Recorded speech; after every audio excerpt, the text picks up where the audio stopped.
मरण डोळ्यात ठेवा. राक्षसाच्या नगरीमध्ये रात्रीच्या वेळी संताचं आगमन आहे. जगद्गुरु तुकोबाराय आणि हनुमंतरायाला विचारावी भक्तीची वाट. एवढे श्रेष्ठ हनुमंतराया. पहाट पहाट हनुमंतराया एका भिंतीवर येऊन बसले. त्या भिंतीवर श्रीराम जय राम जय जय राम लिहिलेलं होतं. आणि इकडं लक्ष द्या. पहाटे एका भिंतीवर श्रीराम जय राम जय जय राम असं लिहिलेलं होतं. भिंतीवर बसले हनुमंतराया. आश्चर्य वाटलं. अंगणामध्ये बघितलं तर तुळशीचं वृंदावन होतं. भिंतीवर श्रीराम जय रामचा जपलेला होता. इकडं लक्ष द्या. हनुमंतरायाला वाटलं राक्षसाच्या नगरीमध्ये एक हरिभक्त परायणाचं घर आहे, पण अंगणामध्ये तुळस आहे. पण संशय आला हनुमंतरायाला. अंगणामध्ये तुळस असली म्हणजे घरातले माणसं सगळे माळकरी असतील असं थोडंच आहे. आंगन में देखे तो तुलसी का कुंडा, लेकिन घर के अंदर फ्रिज में देखे तो मुर्गी का अंडा अंडा अंडा. बऱ्याच माळकऱ्यांनी कोरोनामध्ये माळी काढून अंडे खाल्ले. महाराज संशय आला म्हणून हनुमंतरायाने उडी टाकली, दारावर थाप मारली. पटकन उठले घरामधून. बिभीषणजी घर उघडलं. कोण आपण? राम भक्त हनुमान. थै थै थै थै नाचले बिभीषणजी. हनुमंता जी, मला रामाची भेट कशी करून देतो रे बाबा? कधी करून देतो? हनुमंतराया म्हणले बापाची भेट करून द्यायचं काम माझ्याकडे आहे, पण आईची भेट करून द्यायचं काम तुमच्याकडे आहे. आणि मग बिभीषणानं सांगितलं, जा अशोकवनामध्ये अशोकाच्या झाडाखाली बसून तुझी आई सीता माता. जय श्रीराम.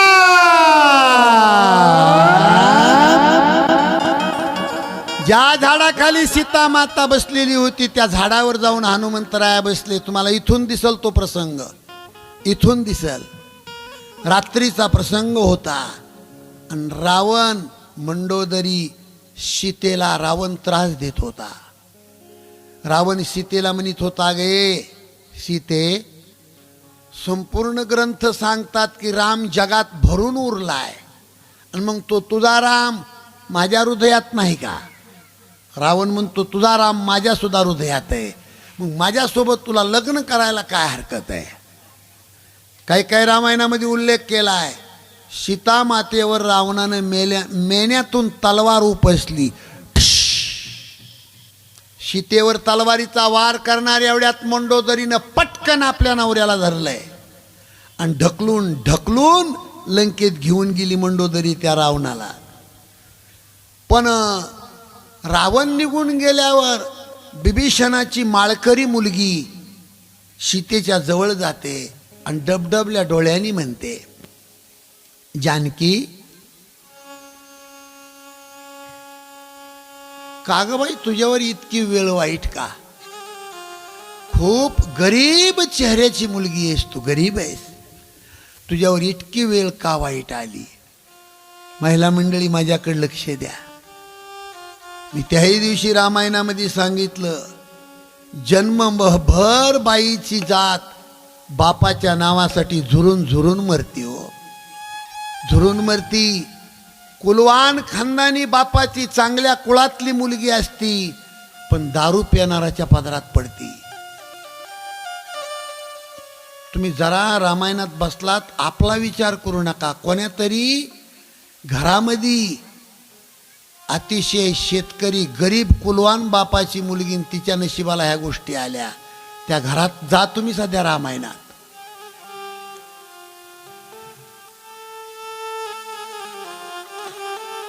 केस तालुक्यामध्ये घडलेली घटना आहे. केस तालुक्यामध्ये गेल्या वर्षी चांगलं घर पाहून बापानं दिलं महाराज मुलीला, पण असा एक दिवस गेला नाही मावल्या हो, दारू पिऊन येऊन नवऱ्यानं त्या मुलीला मारलं नाही. 2 लेकर झाले हो, 2 लेकराची माय झाली.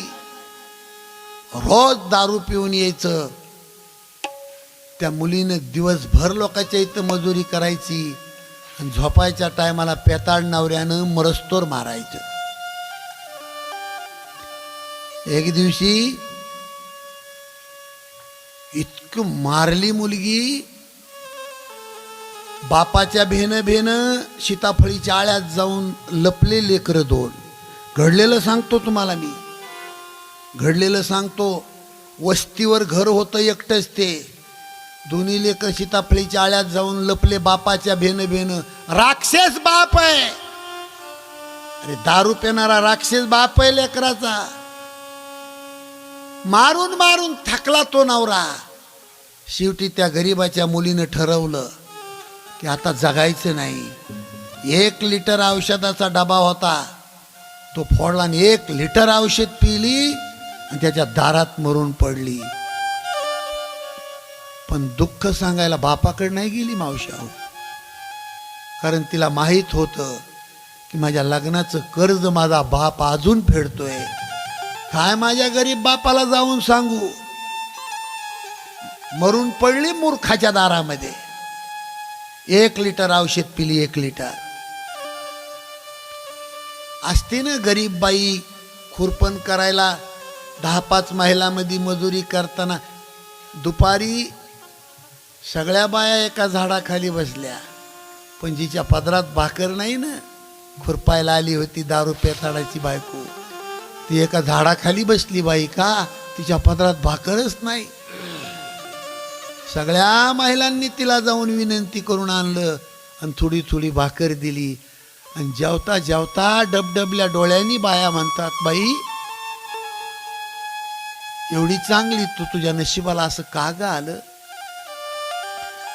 तसं रामायणामध्ये शिवदासी गाथ्यामध्ये भारूड आहे.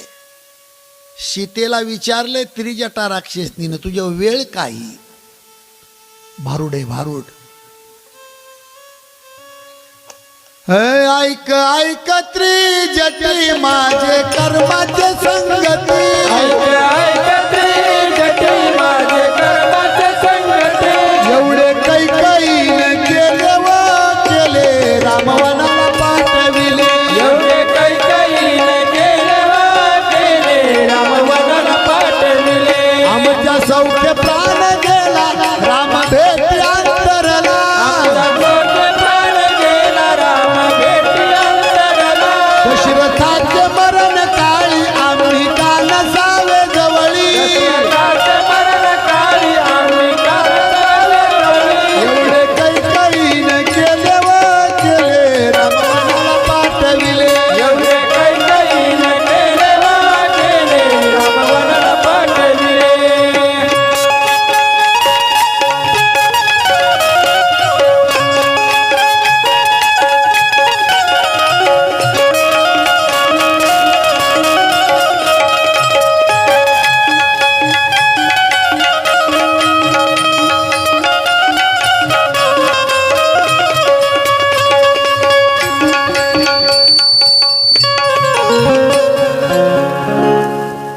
शिवदासी गाथ्यामध्ये भारूड आहे, इकडे लक्ष द्या. ऐक ऐक त्रिजटी माझे कर्माचे संगती. एवढे कैकईनं केले व केले रामवनाला पाठविले. दशरथाचे मरण काळी आम्ही का नसावे जवळी. शिवदास म्हणे फळ आवघे कर्माचे सबळ. रामायण ऐकायला आलात मावल्या हो, तुमच्या घरात भांडण कधी होऊ नये असं वाटत असेल तुम्हाला, तर रामायणातली सीता तुमच्या डोळ्यासमोर ठेवा.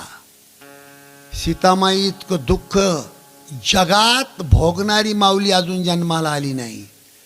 याला ज्ञानोबरायाचं प्रमाण आहे म्हणून बोलतो मी. कर्मे दशरथ वियोगे मेला, कर्मे श्रीराम वनवासा गेला, कर्मे रावण क्षय पावला. आणि शेवटचा तुकडा आहे, वियोग घडला सीता देवी परियेसी गव्हारा सादर. जगामध्ये सीतामाई इतकं दुःख कोणी भोगलं नाही मावशाहो. रात्रीच्या प्रसंगी त्या त्रिजटा राक्षसनीला सीता म्हणते, हे बाई थोडं रॉकेल आणि काडी पेटी मिळेल का ग मला? ए मावशाहो, काडी पेटीन रॉकेल मिळेल थोडं? आता मला जगण्याची इच्छा नाही, मी स्वतःला रॉकेल डिझेल टाकून पेटवून घेते. त्रिजटा म्हणली, बाई लंकेत सगळं मिळतं, फक्त रॉकेल आणि अग्नी मिळत नाही. झाडावर बसलेले हनुमंतराया करकरा दात खातेत आणि म्हणतेत, लंकेत अग्नी नाही होय.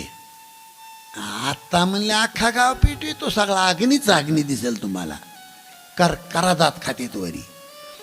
रात्रीच्या प्रसंगी आकाशाकडे पाहून सीतामाता ताऱ्याला भीक मागते. आकाशातल्या ताऱ्यांनो, एखादा तारा माझ्या ओंजळीमध्ये पडा आणि त्या ताऱ्याच्या द्वारे मी स्वतःला जाळून घेते. ओंजळ पुढं केली, त्या ओंजळीमध्ये हनुमंतरायाने मुद्रिका टाकली. ढिश. कोण रे बाबा? ए, माझ्या स्वामीची वस्तू मला पोच करणारा तू कोण? कुणी आणली माझ्या मालकाची वस्तू? सीतामाईला खून पटण्यासाठी हनुमंतरायाने संपूर्ण रामायण गायलं सीतेसाठी. आपल्याला सुद्धा थोडं गायचंय. माझ्या पाठीमागे सर्व महिलांनी भजन म्हणा थोडस. राम कहानी कहो जी, राम कहानी, राम कहानी सुनो जी, राम कहानी, राम कहानी सुनो जी, राम कहानी, राम कहानी सुनो जी, राम कहानी. कहत सुनत आवे, कहत सुनत आवे आँखियों में पानी. राम कहानी सुनो जी, राम कहानी, राम कहानी सुनो जी, राम कहानी. श्री राम जय राम जय जय राम, श्री राम जय राम जय जय राम. थांबा. श्री राम जय राम जय जय राम, श्री राम जय राम जय जय राम.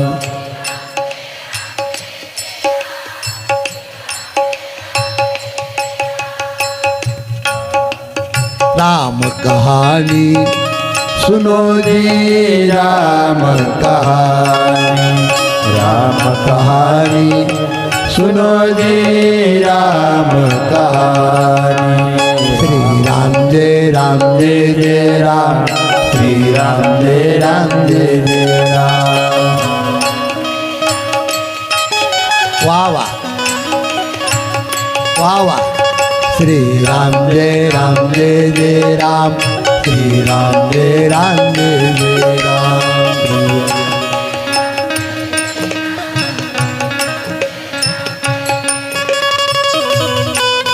दशरथ के राज दुलारे, कौशल्या के आंखों के तारे.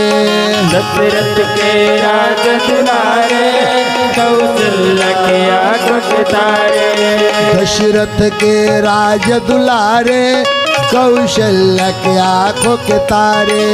दशरथ के राज दुलारे, कौशल्या के आंखों के तारे. वे सूर्य वंश के सूरज, वे रघुकुल के हुजियारे. हे सूर्यवंश के सूरज, हे रघुकुल के उजियारे. हे राजीव नयन बोले, राजीव नयन बोले मधुबरी बानी. राम कहानी सुनो जी, राम कहानी, राम कहानी सुनो जी, राम कहानी. श्री श्री राम जय राम जय जय राम श्री राम जय जय राम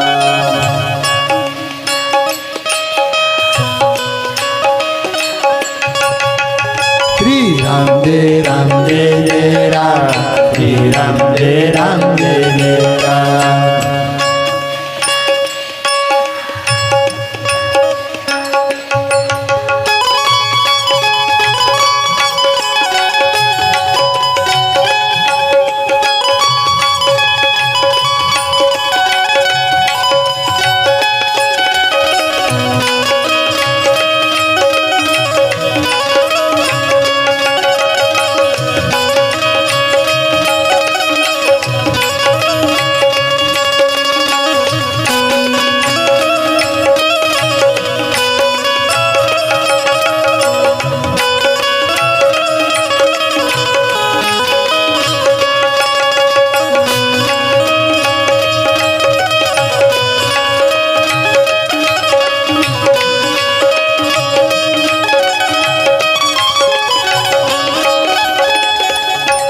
श्री रामन मोहे पठायो मैं राम दूत बन आयो श्री रामन मोहे पठायो मैं राम दूत बन आयो श्री रामन मोहे पठायो मैं राम दूत बन आयो श्री रामन मोहे पठायो मैं राम दूत बन आयो सीता माँ की गणना से रघुवर के संदेशा लायो सीता माँ की सेवा में रघुवर के संदेशा लायो और प्रभु लायो प्रभु और संग लायो प्रभु मुद्रिका निशान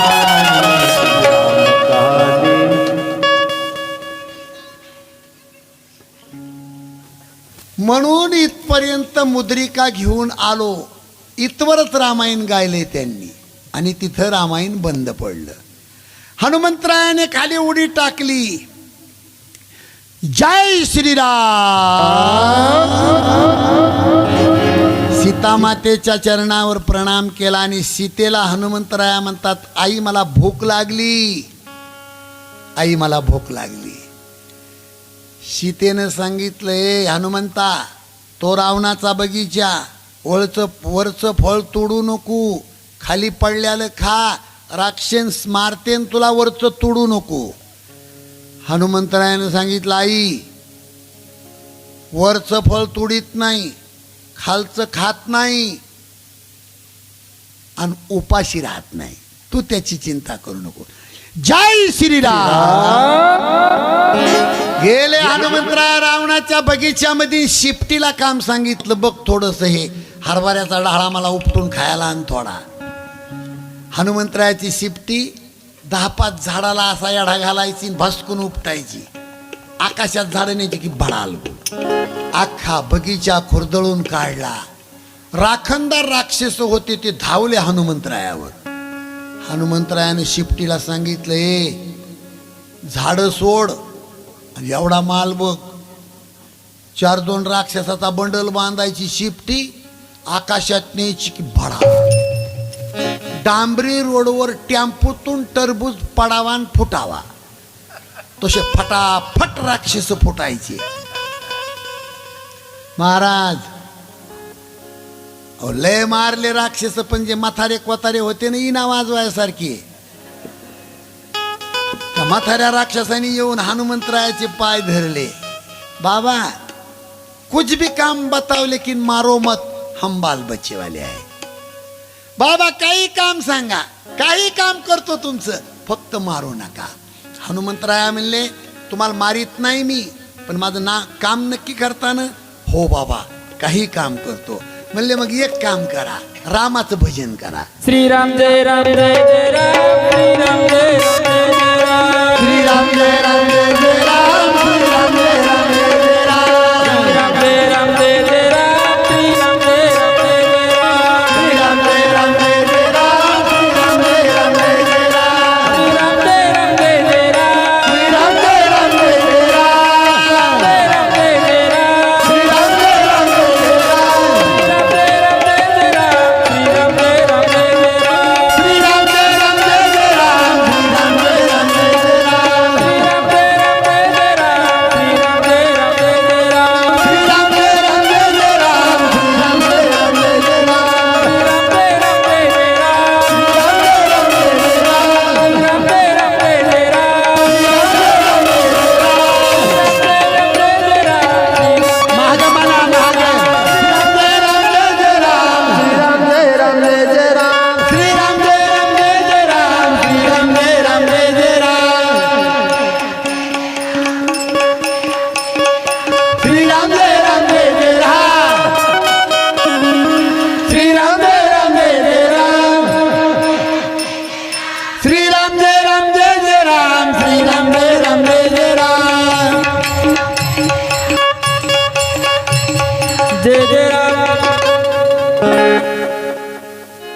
राक्षसाच्या नगरीमध्ये बिगर वर्गणीचा हरिनाम सप्ताह जगातला करणारा पहिला महाराज म्हणजे हनुमंतराया, बिगर वर्गणीचा. त्यांच्याच लोकांकडून रामनामाचं भजन. हे पण काय झालं तिथं सांगू तुम्हाला. हे भजन चालू असताना, रामनामाचं भजन चालू असताना हनुमंतरायाला समाधी लागायची. आता हे सगळे राक्षस लोक नाचत येत, रामनामाचं भजन चालू, हनुमंतराया डोळे झाकून नाचत होते. श्रीराम जय राम जय जय राम, श्रीराम जय राम. नाचता नाचता समाधी लागली. त्याच्यात म्हाताऱ्या राक्षसायचं साधलं. काही खोटमल इना वाजविणारे असतात, काही तासात बदल करतात, ते पाळ्या असतात ना त्यांच्या. 10-5 राक्षस खाली दबले असे, इकडे लक्ष द्या. अरे म्हणले हे झोपलंय रे, कारण हनुमंतराया डोळे झाकून राम राम करीत होते, भजन करीत होते. खाली दाबलेले महागलचे 10-5 राक्षस म्हणले हे झोपलंय. आणि जे सटकले ते रावणाला जाऊन भेटले. महाराज, बगीच्यामध्ये एक बंदर आलाय, त्यानं सगळा बगीचा खुरदळून काढला. आणि जे काही राक्षस लोक होते लय मारले राक्षस. आणि जे म्हातारे कोतारे उरलेत ना, ते बंदर त्या म्हाताऱ्या कोताऱ्या राक्षसाकडून भजन करून घेत. या नाही भजन केलं की मस्तकात गदा घालतोय. रावण म्हणला, मूर्खा हो, थोबाड घेऊन आला, तुम्ही काय करीत होतात. हे म्हणले, आम्ही सुद्धा भजनच करीत होतो. आणि महाराज, तुम्ही जरी गेलात तरी भजनच करावं लागेल. भजन नाही केलं की मस्तकाचा चेंदाच करते ते. अक्षय नावाचा मुलगा रावणाचा छोटा हातामध्ये गदा घेऊन तिथे येतो. अक्षयला हनुमंतरायानं पाहिल्याबरोबर घर घर घर घर गदा फिरवली आणि अक्षयच्या मस्तकात घालून अक्षयचा क्षय मारला. रावणाचा एक मुलगा. हे मेघनादला कळालं. मेघनाद रावणाचा मोठा मुलगा गदा घेऊन आला. दादा घाबरायचं नाही. इंद्रजित, त्याचं खरं नाव मेघनाद आहे, पण 33 कोटी देवाचा राजा इंद्र त्याच्यावर विजय प्राप्त केला म्हणून दुसरं नाव आहे इंद्रजित. बापाला म्हणतो घाबरू नका तुम्ही. आणि तो मेघनाद बगीच्यामध्ये येत होतं. तिथं काय चाललं होतं. श्रीराम जय राम जय जय राम, श्रीराम जय जय राम, श्रीराम जय राम जय जय राम, श्रीराम जय राम जय जय राम. मूर्ख. पगार मेरा बाप देता है और नाम दुश्मन का लेते हो, शर्म नहीं आती. इथलं नाही, हे तिथलं. इंद्रजित म्हणतो त्या भजन करणाऱ्या राक्षसाला, बंद करा. मूर्ख कुठले. पगार माझ्या बापाचा घेता, नाव दुश्मनाचं घेता, लाज वाटत नाही तुम्हाला. आणि हनुमंतरायावर ब्रह्मपाश टाकला इंद्रजिताने. ब्रह्मपाशाचा अपमान होऊ नये म्हणून त्याच्यात बांधून घेतलं स्वतःला हनुमंतरायानं. आणि हनुमंतराया मग MSCBचे लोक पोल कसा ट्रकमध्ये चढवितेत तसा हनुमंतराया एका कंटेनरवर घातला. लंकेमध्ये हनुमंतरायाला नेलं जातंय. हनुमंतरायाच्या शिफ्टीला चिंध्या गुंडाळल्या जातात, त्याच्यावर रॉकेल ओतलं जातं. बरेच लोक ती शिफ्टी पिटविण्याचा प्रयत्न करतात, पण शिफ्टीच कोणाला पिटत नाही. पण हनुमंतरायानं संकेत दिले. रावणाकडं असं डोकं केलं आणि मग कळालं की रावणाच्या हाताने ही पिटन. रावण आला हनुमंतरायाची शिफ्टी पिटविण्यासाठी. त्या अगोदर रावणाची दाढी जळाली महाराज. हनुमंत महाबळी, हनुमंत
रावण हनुमंतराची शिपटी पेटवायला गेला, ती अगोदर त्याची दाढी जळाली. पण ही दाढी जळताना आपण होतो का तिथं? होय रमेश भाऊ? मग याला साक्षा कुणी दिली? तुकाराम महाराजाने दिली. तुकाराम महाराज तर तुम्हाला पटन ना. हनुमंत महाबळी, दाढी रावणाची जाळी, दाढी रावणाची जाळी, दाढी रावणाची जाळी, तया माझे दंडवत. आपशे कुणाला रावणाला पहिल्यांदा दाढी जळाली. हो, पुरुषाचं भूषण काय असतं? दाढी मिशी. आता खरडून काढतेत ते होटन दाढी कळतच नाही काय, ह्याच्या नाकात होट गेला का दाढी बाहेर आली ती. पण पुरुषाचा पुरुषार्थ कशात आहे? दाढीत आणि मिशीत आहे. आणि दाढी जळण रावणाला पहिला अपशकून. पिटली शिपटी या घराहून त्या घरावर, त्या घराहून त्या घरावर, त्या घराहून त्या घरावर, अख्खी लंका पेटवली. घाबरला रावण आणि इंद्राला फोन केला. हॅलो, कोण बोलतंय? अरे मी लंकेचा राजा रावण बोलतो. इंद्रा, माझा नंबर नाही का फिट तुझ्याकड? हा जी जी जी जी जी मालक, बोला ना, बोला बोला. रावण म्हणतो, काय बोला? माझं गाव पेटलंय, अग्निशामक दलाच्या गाड्या पाठव. आणि मग त्या काळातला अग्निशामक दल म्हणजे मेघराजा वरुण राजाला इंद्राने फोन केला. लंकेवर पाऊस पाड. आणि मग लंकेवर लंका जळत होती. लंका इजविण्यासाठी वरुण राजानं इंद्राचा आदेश म्हणून मुसळधार पाऊस चालू केला. भडभड भडभड भडभड भडभड भडभड भडभड. वरुण राजानं मुसळधार पाऊस चालू केला. हे खपलं नाही हनुमंतरायाला. इकडे लक्ष द्या. हनुमंतराय असे गदा घेऊन वरुणावर धावले. ए वरुणा, मूर्ख आहेस तू. तुम्हा 33 कोटी देवतांना सोडवण्यासाठी आमचा एवढा प्रयास. आणि इंद्र पाऊस पाड म्हणला की पाऊस चालू केला. मूर्ख कुठला? वरुण म्हणला, हे हनुमंता, अरे हे फक्त आदेशाचं पालन आहे. बरं हनुमंता, तू खरं सांग, पाऊस पाडल्यावर आग विजत असते का डबल भडकत असती? हनुमंतराया म्हणली, विजत असती. वरुण म्हणला, हनुमंता तू मागं फिरून बघ बरं. हनुमंतानं फिरून बघितलं तर डबल भडकलतं. हनुमंतराया म्हणले, काय भानगडे? वरुण राजा म्हणला, अरे उग आदेशाचं पालन आहे. पाऊसच पाडलाय मी, आपण पेट्रोलचा आहे.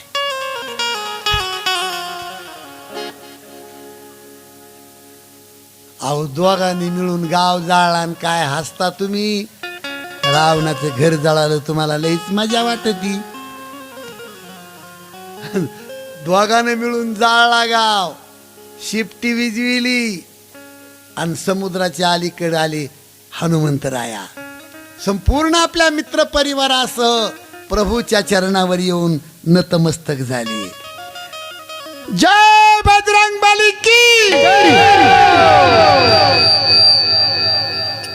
खूप मोठं काम केलं हनुमंतरायानं. आणि जगाच्या बापानी त्यांच्या अंगावरून हात फिरवला. धन्य धन्य हनुमंतराया. अभंग पहा जगद्गुरु तुकोबारायाचा एक. धन्य अंजनीचा सूत, नाव त्याचे हनुमंत. धन्य अंजनीचा सूत, नाव त्याचे हनुमंत.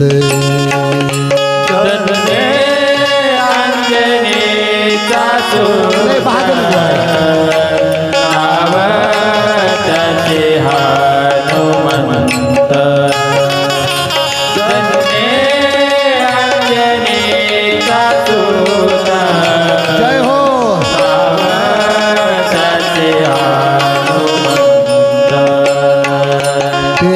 सीता शोध केली रामे सीता भेटविली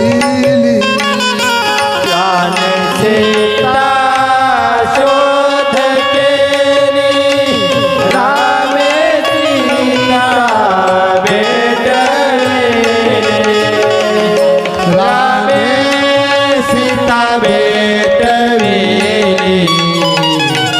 रामे सीता भेटविली नाव त्याचे हनुमंत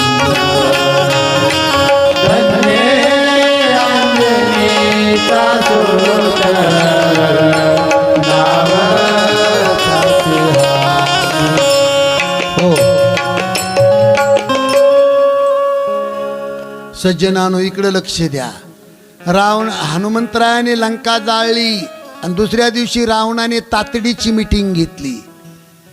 रावण सिंहासनावर बसलेला आहे आणि रावणाने मिटिंगमध्ये चर्चेला सुरुवात केली. इकडे लक्ष द्या. रावण म्हणतोय एक बंदर आलं होतं त्यानं अख्खी लंका जाळून टाकली. उद्या 18 पद्म वानर घेऊन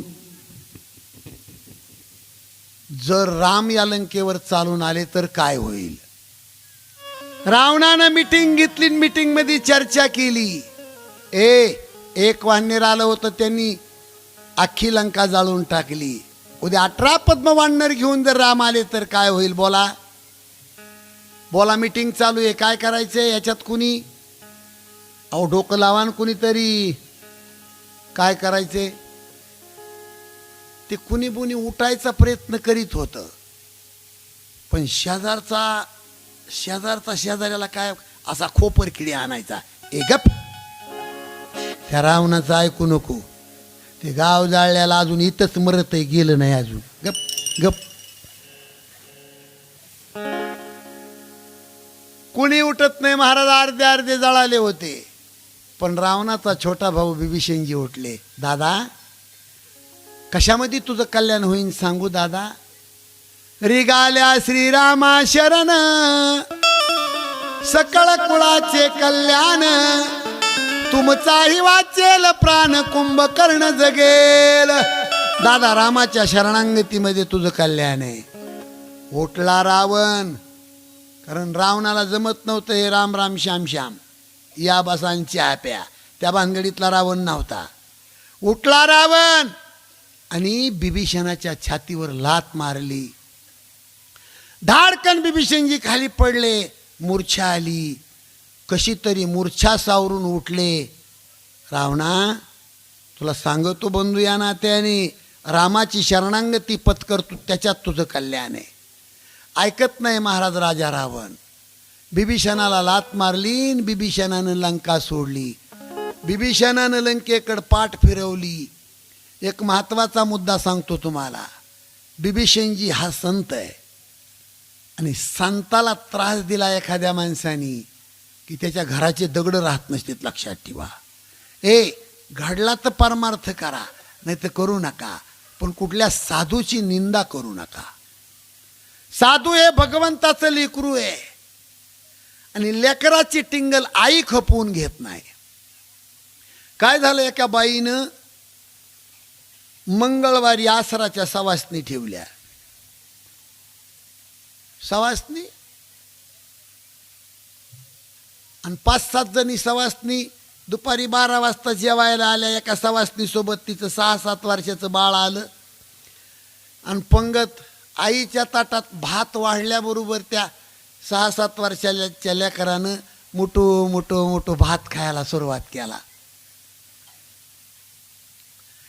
जिनं सवासनी ठेवल्या होत्या त्या लेकरानं उष्ट केलेलं खपलं नाही. तिला उदबाळायचा राहिला. हाताला हात चिटकायचा राहिला.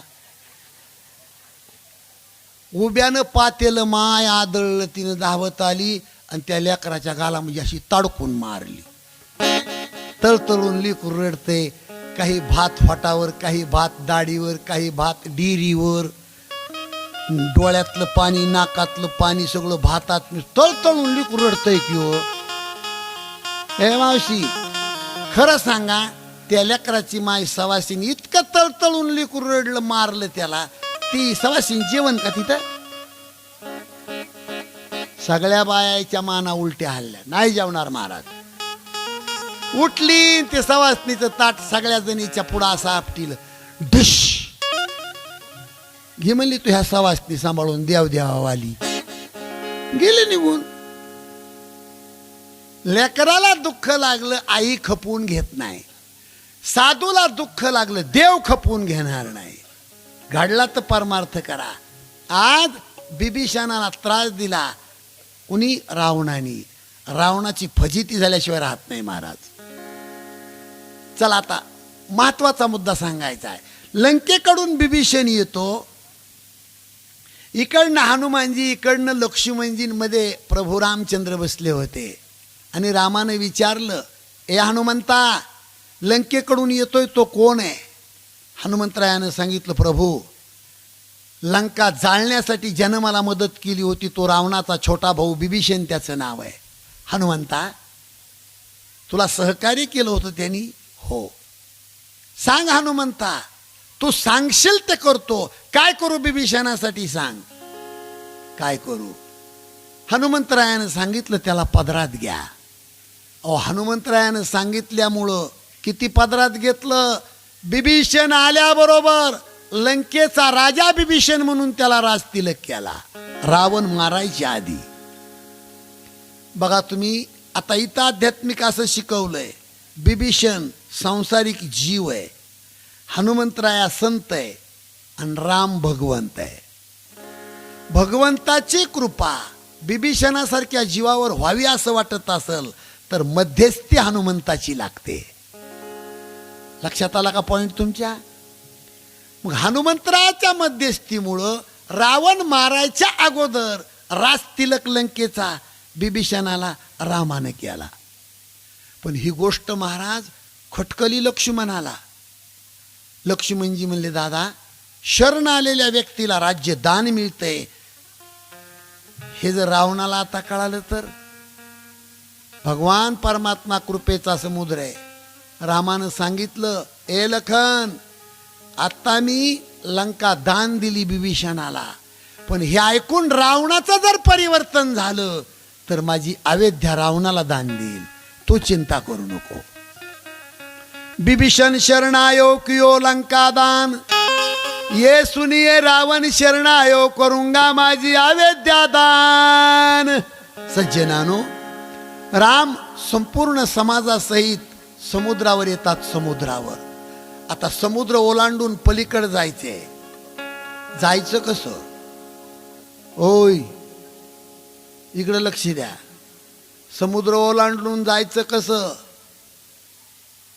मग रामाने सांगितलं, 3.5 दिवस प्रार्थना केली समुद्राची. लक्ष्मणजी म्हणले, दादा प्रार्थना करणं हे आळशी माणसाचं काम असतंय. तुम्ही आणि कोणती बी गोष्ट तसंच आहे महाराज, लय पाया पडत बसलं का की ते चढत जात आहे असं. आणि थोडा त्याला राम राटा दाखविला की मग सरळ होतंय. अहो 3.5 दिवस प्रार्थना केली जगाच्या बापानी, तरी पण समुद्राला माया येत नाही रामाची. पण 3.5 दिवस संपल्यावर बाण काढला आणि मग समुद्र रामाला शरण आला. प्रभू बाण मारला तर माझ्या पोटातले जीवजंतू मरून जातील. सांगा तुमचं काय काम आहे? अरे पलीकडे जायचे, रस्ता दे. समुद्रानं सांगितलं, प्रभू तुमच्या वाहनर सेनेमध्ये 2 वाहनर असेत की त्यांच्या हातानं समुद्रावर दगड तरत येत.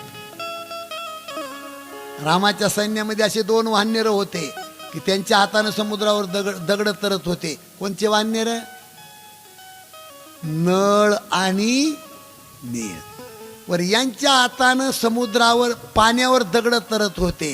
याच्या पाठीमागं थोडा इतिहास आहे. हे नळ आणि नीळ वाहणाराचे पिले लहानपणी खोडकर होते. जंगलामध्ये ऋषीमुनी देवाचे दगड मांडून देवाची पूजा करायचे. पण ऋषीमुनीनं डोळे झाकले की हे वाहणाराचे पिले त्या ऋषीमुनीचे दगडाचे देव उचलायचे आणि पाण्यात नेऊन टाकायचे. ऋषीनं डोळे उघडले की देवच गैरहजर असायचे. लय देव पाण्यात नेऊन टाकले, पण ह्या ऋषी मुनींनी हे वाढणाराचे पिले एक दिवशी पकडले आणि त्यांना शाप दिला, जरी दगडाचे देव तुम्ही आमचे पाण्यात नेऊन टाकले तरी ते पाण्यात बुडणार नाही, तरंगणार. हा झाला ऋषीचा शाप. पण तो शाप आज राम कार्यामध्ये कामाला आला. समुद्रानं सांगितलं, प्रभू तुमच्या वानर सेनेमध्ये 2 वानर असेत की त्यांच्या हातानं समुद्रावर दगड तरतेत, आणि म्हणून रामानं नळ आणि नीळ 2 जण इंजिनियर केले आणि बाकीचं लेबर. हे डोंगर दगड बाली झाडं आणायला बाकीचं लेबर, आणि हे 2 इंजिनियर थरावर बसले. डालो डालो डालो डालो डालो डालो डालो डालो डालो. दिवस मावाळला, काम बंद केलं. 1 दिवसात 50 किलोमीटर पूल बांधला. 50 किलोमीटर पूल बांधला. संध्याकाळी आखाड्यावर सगळे वाहनेर आले, जेवण झाले. आणि हे जे 2 इंजिनियर होते ना, इकडे लक्ष द्या, हे पडद्याच्या पाठीमागं गेले आणि इंजिनियर 2 जण चर्चा करू लागले. नळ म्हणतो, हे निळा, काय रे नाळा? नाही म्हणले, आपण 2 जण रामाच्या सैन्यात नसलोत आणि काय राम दिवा लावीन. हे तुमच्या पाया पडतो, देवाला सगळं जुळतं पण एवढंच खटकत. गर्व आला की तिळभर जरी होय अभिमान, मेरू तो समान. हो, गर्व कधी येऊ नाही. हे नळांनी त्यांना गर्व आला आणि सकाळी जाऊन बघत येत 50 किलोमीटर पूल पाण्यात. सुरुवात कुठून केली ती सुरुवात सुद्धा सापडाना. आणि मग सगळं लेबर बिघडलं आणि इंजिनियरला बसलं झुडपीत. हे वाहनेर 5-5 किलोमीटर शिफ्टीला धरून वडीत होते इंजिनियरला. वाहनेर आहेत ते वाहनेर. बघा तुम्ही, एकंदरीत शास्त्रांनी 10 चंचल सांगितले. हो, मन चंचल आहे तसं माकड चंचल आहे. आणि रामायणामध्ये आता वेळ नाही तरी पण थोडासा एक पुढचा प्रसंग घेतो, इकडे लक्ष द्या.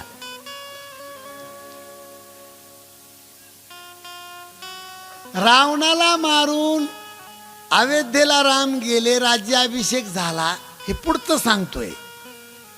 आणि उगाच सीतामाईचा बाप रामाकडे आला आणि म्हणला, जावाई बापू, माझ्या मुलीसाठी वाढणारांनी लय कष्ट घेतलं, एवढे वाढणार सासरवाडीला घेऊन या, ह्यांना कपडे लतेन जेवण घालायचंय मला.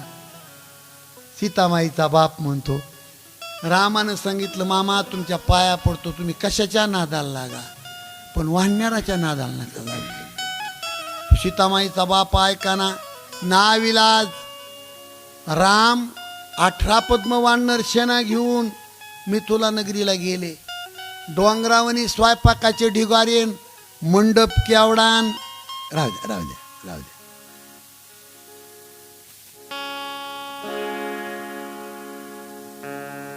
स्वयंपाक तयार, वाढणारे तयार, मंडप मध्ये सगळे पाहुणे मंडळी वाहनेर बसलेले. इकडे लक्ष द्या.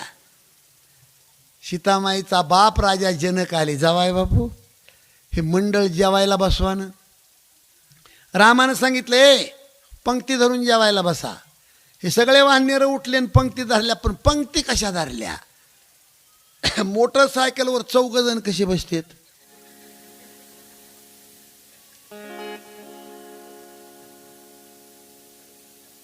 जावाई बापू कड आले ना सासरे बुवा. जावाई बापू जी, पात्र कुठं ठेवायचं?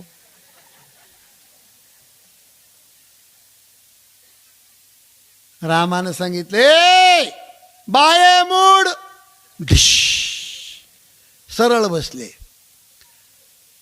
वाढणारानं पात्र वाढले, पात्र वाढणारे पात्र वाढून बाहेर आले आणि फिरून पाहिलं, अख्खे पात्र वाढणारानं खाल्ले. लगेच सासरा जावायाकडे, जावाय बापू काय मंडळ आहे, तुमचं पात्रच खाल्ले. जावायानं सांगितलं, मामा त्यांची जातच पाले खाय रे, त्यांना काय दोष देता तुम्ही? बुनारामानं सांगितले पात्र खायचे नसते, पात्रावर वाढलेलं खायचं असतं. लगेच पात्र वाढले. पात्रावर सगळ्याच्या आधी काय वाढलं जातं? मीठ. अख्ख्या वाढणाऱ्यांनी पांढरे तोंड केले. डबल वाढ झाली डबल वाढ. इकडे लक्ष द्या. एक वाहनेर नवरा बायकोचं जोडपं आणि त्यांच्या ताटामध्ये रमेश भाऊ, त्यांचं एक पिल्लू, वाहनेरणीचं पिल्लू तिच्या ताटात बसलं होतं जेवायला. त्या पांढऱ्या भातामध्ये असे बोट बुडवायचं ते वाहनेराचं पिल्लू आणि माईला असं भस्म लावल्यासारखं करायचं, बापाला माईला. ते वाहनेराचं पिल्लू पुन्हा काय करायचं? मारुती दादा असे गोल गोल मुटके करायचे. माईच्या डोक्यावर एक भाताचा मुटका, वाहनेरणीच्या. आणि पुन्हा कनी मशाला भात तिथं ताटात वाढला होता. त्या मशाला भात्यामध्ये एक चिकट वाटाणा होता. वाहनेराचं पिलू ते चिकट वाटाण्याला खेळत बसलं.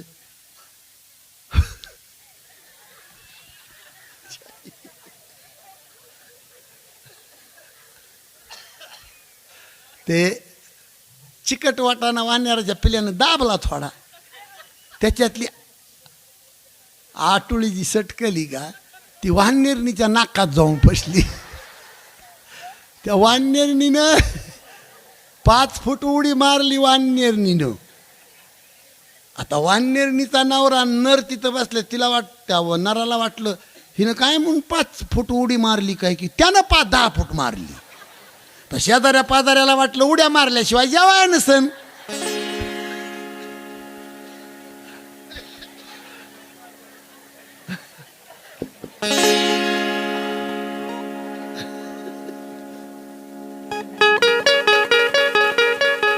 नाकात तर गेली नाही.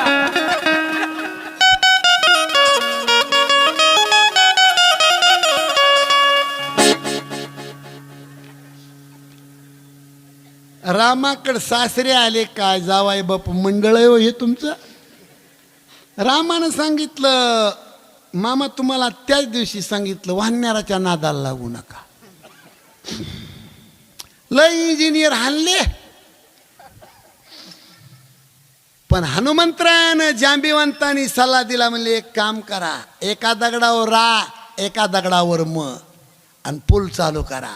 एका दगडावर रा आणि एका दगडावर म असे अक्षर टाकले आणि ते दगड जोडायला चालू केलं. खटा खटा खटा खटा खटा खटा खटा खटा पुलाचं काम चालू झालं. राम जवळ उभे होते. रामानं पाहिलं बापरे, दगडावर माझं नाव टाकल्यावर दगड पाण्यात तरतोय.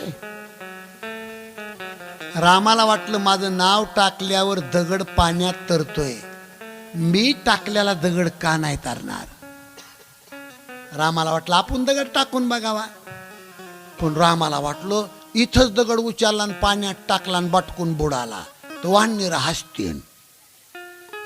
म्हणून राम समुद्राच्या काठानी 2 किलोमीटर वर गेले. अगोदर रामानं पाहिलं जवळ कुणी आहे का. नारळा एवढा दगड घेतला पाण्यात टाकला बटकून बुडाला. सफरचंदा एवढा दगड घेतला पाण्यात टाकला बटकून बुडाला. सुपारी एवढा दगड घेतला पाण्यात टाकला बटकून बुडाला. दगड पाण्यात बुडा नका हे कोणी पाहिलंय का याची भीती रामाला. आणि म्हणून रामानं नुसतं वळून पाहिलास. शिपटीचा गोंडा पाठीवर टाकून हनुमंतराया हजर होते. रामानं विचारलं हनुमंता कधी आला रे बाबा तू. म्हणले पहिल्याच दगडाला आलो.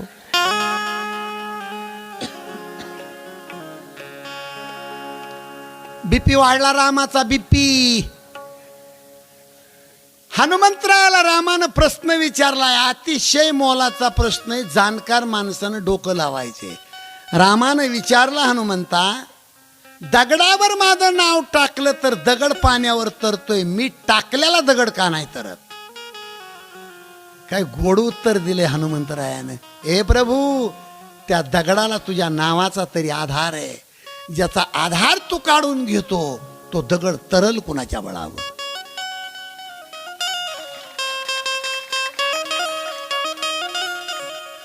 तुझ्या नामाचा महिमा, तुझ्या नामाचा महिमा, तुझ्या नामाचा महिमा, तुझ्या नामाचा महिमा. तुझं मेघश्यामा, मेघश्यामा, तुझ्या नामाचा महिमा, तुझ्या नामाचा महिमा. तुझ्या मेघश्यामा,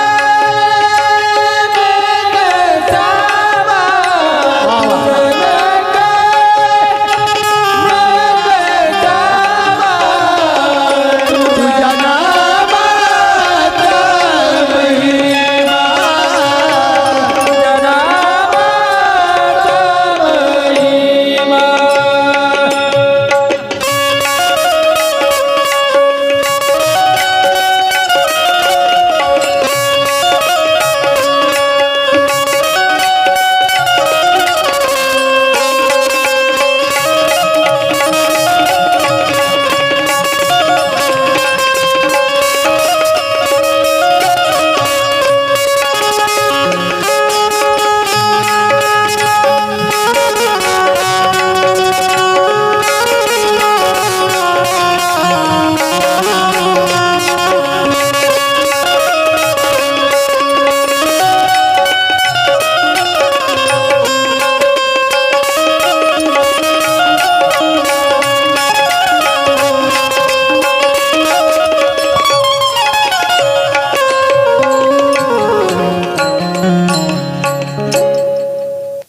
सेतुबंधन करून जगाचा बाप लंकेच्या दिशेला येतो. खूप महत्वाचे वाक्य सांगून जातो तुम्हाला जाता जाता मी. रात्रीचा प्रसंग असतो आणि लंकेच्या वर विजा चमकल्यासारख्या वाटतात आणि गरजल्यासारखा आवाज येतो. विजा विजा चमकल्यासारख्या असतात वाटतात. रामाने विचारलं, बिभीषणा जी, हे लंकेच्या वर विजा चमकल्यासारख्या वाटतात आणि गरजल्यासारखा आवाज येतो. लंकेकडे पाऊस चालू आहे का? बिभीषणाला रामाने विचारलं. त्यावेळेला बिभीषणानं सांगितलं, नाही प्रभू, सध्या नृत्यशाळेमध्ये रावण बाया नाचवतोय. रावणाच्या मांडीवर मंडोदरी आहे. मंडोदरीच्या कानामध्ये बाळ्या आहेत, बाळ्या. ती मंडोदरीची मान अशी हल्ली की ती बाळी चमकती. कानातली बाळी, तिचा प्रकाश आकाशात वीज चमकल्यासारखा आहे. कुणाच्या बाळीचा? आपल्या बायाच्या बाळीचा नाही. मंडोदरीच्या कानातली बाळी मान हल्ली की ती बाळी चमकत होती आणि आकाशात वीज चमकल्यासारखा प्रकाश. काय ऐश्वर्य असेल त्या बाईचं. आणि चांगली नाचणारी बाई असली तर रावण हसत होता, त्याचा गरजल्यासारखा आवाज येत होता. हे बिभीषणानं रामाला सांगितलं. राग आला जगाच्या बापाला आणि बाण काढला. रामाने जो बाण सोडला तो रावणाच्या नृत्यशाळेमध्ये मंडोदरीच्या कानातल्या बाळ्या तोडतो, रावणाच्या डोक्याचे 6 मुकुट खाली पाडतो आणि तो बाण वापस येऊन रामाच्या भात्यामध्ये थांबतो. रात्रीचा प्रसंग आहे. रामानं विचारलं बिभीषणाला, बोल बिभीषणा, काय करायचंय? होय, तुझ्या बंधूनं माझी बायको चोरली, काय करू बोल. नाही, माणूस नाही का म्हणीत डायरेक्ट भांडण खेळण्यापेक्षा त्याच्या भावाला सांगू. माझ्याकडे लक्ष नाही तुमचं. अहो, माणूस डायरेक्ट भांडण खेळत नाही ना. हे हमेशाचा असा त्रास देतोय ना आपल्याला, एक बार त्याच्या भावाला सांगू. तर राम बिभीषणाला म्हणतात, सांग, तुझा सक्का भाऊ आहे, तू माझा मित्र झालास, तुझा सक्का भाऊ आहे, बायको चोरली माझी, मी गप्प आहे, काय करू बोल. बिभीषणानं सांगितलं, प्रभू धर्मनीती शिकवते. डायरेक्ट मारामारी करायची नाही. आधी साम, दाम, भेद आणि दंड. साम म्हणजे समजून सांगा, समजून सांगून नाही ऐकलं तर पैसे देऊन फोडा. हे 4 गोष्टी राजकारणात वापरण्यासाठी कामाला येतात. रमेश भाऊ खाली काय बघतात तुम्ही? निवडणुकीला उभं राहायचं नाही काय तुम्हाला?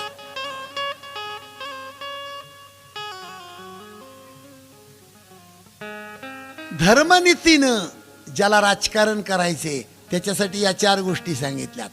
साम, दाम, भेद, नंतर दंड आहे. आपण बोलताना उलट म्हणून जातो. साम, दाम, भेद आणि दंड. साम, दाम, दंड आणि भेद असं म्हणतो आपण. दंड म्हणजे मारामारी आधी नसती. साम म्हणजे समजून सांगा, दाम म्हणजे पैसे देऊन फोडा, भेद म्हणजे तुझा बाप आमच्या पार्टीला, तू कशाला तिकडं मरतस, तू ये इकडं, त्याला भेद म्हणायचं. तुम्हाला हे पटत नसल तर 2 मिनिटं फक्त महाभारतात जाऊ आपण. इकडं लक्ष द्या. कर्ण पांडवाचा कोण होता? कर्ण पांडवाचा कोण होता? भाऊ होता. पण कर्ण कुणाच्या घरात राहत होता? कौरवाच्या घरात राहत होता.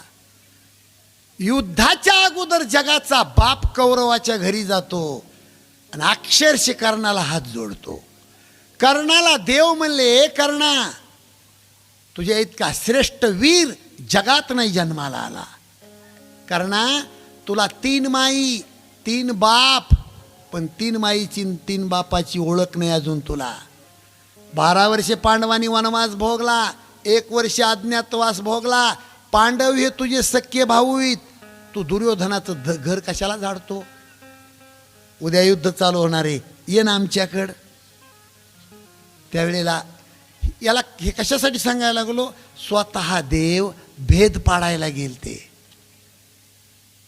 पण तत्वनिष्ठ माणसं कशी असते ते सांगतो तुम्हाला. कर्ण म्हणतो, देवा मला 3 माई 3 बाप अजून माहीत नाही देवा, मला 3 माई कोणत्या 3 बाप कोणते आहेत. मग देवानं सांगितलं, कर्णा, गंगा नदीमध्ये उभा राहून तुझी माय कोणती सूर्याचा मंत्र जपत होती. सूर्याच्या मंत्रापासून तुझ्या आईच्या ओंजळीमध्ये तू गंगा नदीमध्ये जन्माला आलास. पण भीतीपोटी तुला नदीत सोडून दिलं आणि मग मासे धरणारा कोळी त्यानं तुला पकडलं, घरी नेलं. एका राधा नावाच्या स्त्रीने तुझा सांभाळ केला. तुला माहीत नाही कर्णा, सूर्यनारायण तुझा बाप, कुंतीचा नवरा पंडू राजा तुझा बाप, ज्या कोळ्यानं तुला धरलं हे तुझा बाप. 3 बाप. 3 माई कोणत्या देवा? गंगा नदी ही तुझी माय, जिच्या वंजळीत जन्माला आला कुंती ही तुझी माय, आणि ज्या कोळ्याच्या बायकोनं तुझा सांभाळ केला ती राधा तुझी माय. इकडे लक्ष द्या. गरम झालं कर्णाचं रक्त आणि कर्ण देवाकडे बोट करून म्हणतो, ए देवा, तू मूर्ख आहेस. 12 वर्ष तुला पांडवाचा वनवास दिसला, 1 वर्ष पांडवाचा अज्ञातवास दिसला, पण माझं 75 वर्षाचं वय आहे. 75 वर्षात माझी माय कोणची आणि बाप कोणता हे अजून मला कळलं नाही. मी मूर्ख लोकांचं दार झाडून जीवन जगतो. हा माझा वनवास तुला का नाही कळला आतापर्यंत? 75 वर्षाचं वय, माझी मायन बाप मला कळले नाही, ह्यो वनवास तुला नाही कळत. 12 वर्षाचा पांडवाचा वनवास सांगतो. मी ज्याचं खाल्लं त्याचंच दार झाडून जगणार, मी पांडवाकडे येणार नाही म्हणला कर्ण. याला म्हणतात भेद पाडणे. मग रावणाला शिकवायला कोण पाठवलं? कुणीतरी म्हणले हनुमंतरायालाच पाठवा. पण हनुमंतरायाला पाठवा म्हणल्याबरोबर जांबीवंत म्हणले शत्रूचं मनोबल वाढल, हनुमंतरायाला आता पाठवू नका. जर तुम्ही आत्ता बी शिष्टाई करायला हनुमंतरायाला पाठवलं तर लंकेमध्ये वाटण डबल जी आरती हे येतंय ती आरती याच्यापेक्षा धाडसबार मोठं कुणी नसावं, म्हणून डबल हेच येतंय. शत्रूचं मनोबल वाढल, याला पाठवू नका. मग कोण पाठवायचा? वालीचा मुलगा अंगद पाठवायचा ठरला. जय श्रीराम.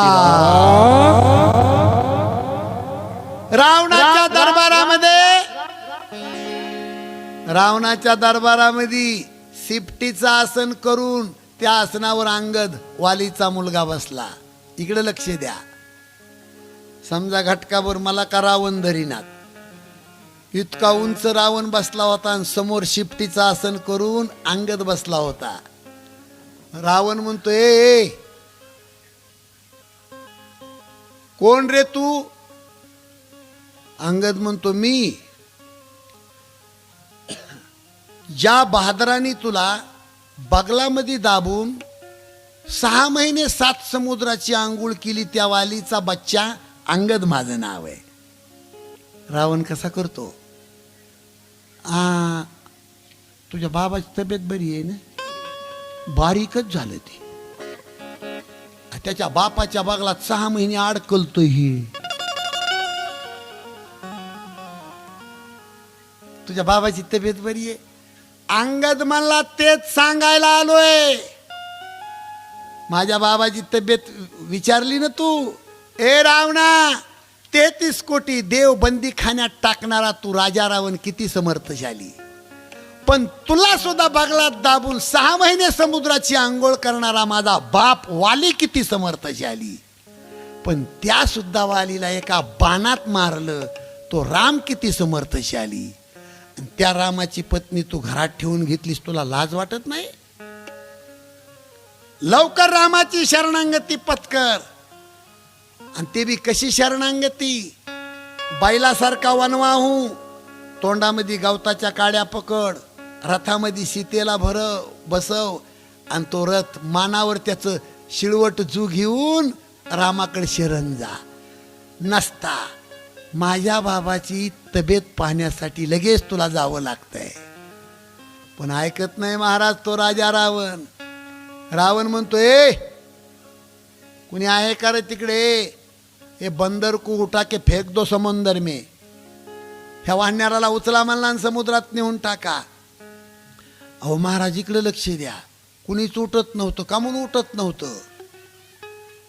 ते बसलेले राक्षस लोक म्हणायचे, हे रावणाचं ऐकू नका म्हणले, गाव जाळलेलंच माघारी आलंय म्हणले. कारण हनुमंतरायानं अंगद दिसायला सारखे होते. उठू नका म्हणले कोणी. रावणाच्या दरबारामध्ये एक पण मांडला अंगदानी, पाय धरणीवर ठेवला आणि अंगद म्हणतो, जो कुणी माझा पाय उचलील त्याला सीता हारलो. सीता पणाला लावली. एक एक राक्षस उठतो. तिळाच्या दाण्या इतका पाय हलत नाही. याचं कारण धरणी मातानं अंगदाचा पाय घट्ट धरून ठेवलाय खाली. कारण पणाला कोण लावली?